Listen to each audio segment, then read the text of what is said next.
Okay, Jose, this is for you. You wanted the video, here it is. Got a piece of maple on the mill. I've never cut maple before, and I just made all that over there. Quarter sawn. So what we're doing is taking, well, this is actually a little less than half a piece, but the idea with quarter sawn lumber is that you want to take an entire piece, divide it in half that way, divide it in half this way, and then take this quarter and pull this out, and then that, and then this, and then that, and then this, and then that.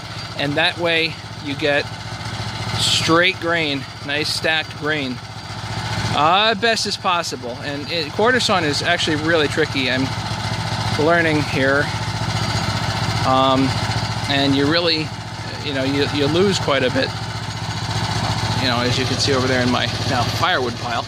But you definitely lose quite a bit, but it's really interesting, and you get some great grain out of it. So, and it's much more dimensionally stable if you're doing flooring or cabinetry or something like that. Nice to have the quarter sawn stuff. So what I'm doing right now is, if you look at the mill, you look right here, and between the blade and this right here, that's the throat. Now I can only cut basically 7-inch throat.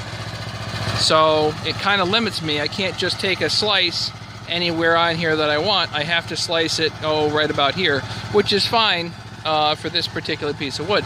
If I've got a bigger piece of wood, it makes it even harder.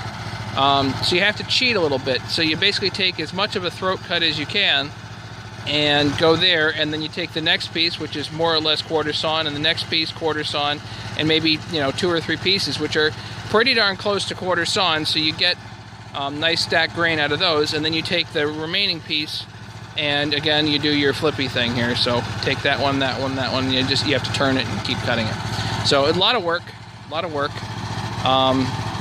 and with a mill with unfortunately this narrow of a throat, I cannot take ideal cuts. So what I got to do eventually, especially for a big piece like that, is I got to get the chainsaw mill out and mill it and like that, and then put the quarters on the mill and quarter saw it on the mill. What a job. I'm going to take a little bit off the top because this top kind of little bit is junky, and take that off right now. So let's do that.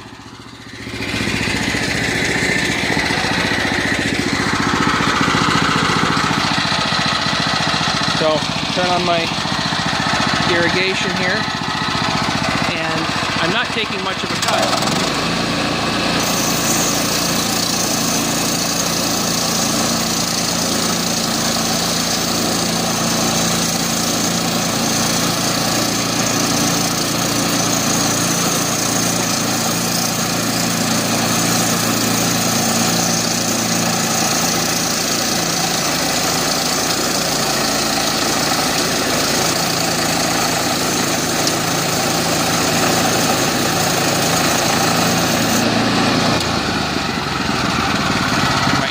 Off. Now I got a piece of firewood, but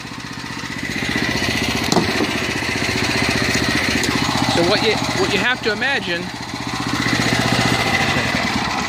So what you have to imagine is that if you have a limited throat and you want to cut down as far as possible, and maybe there's a lump on the other end, you have to get rid of that lump first. And once you make your horizontal cut down here, once you make your horizontal cut down here, then your next cut on this chunk that comes off is going to be this piece right here. So you want to optimize however this piece is going to look. And I think I did a pretty good job. I mean, there's going to be a little bit of bark on it right there. But if you cut this too much, then if you cut into this a little bit too much, then you're not really optimizing that piece. So I also, what I did was I raised this end of the board just a little bit, this end of the log a little bit, because the centers were not quite even end to end. So you want to raise this up. Again, you want to keep the centers basically as even as possible. So,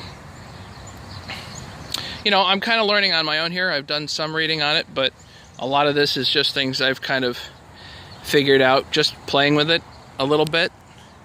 And I really haven't done a whole lot of quarter sawing, but I'm really learning, and this is all kinds of fun.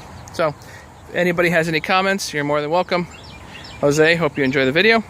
And as always, don't forget to subscribe.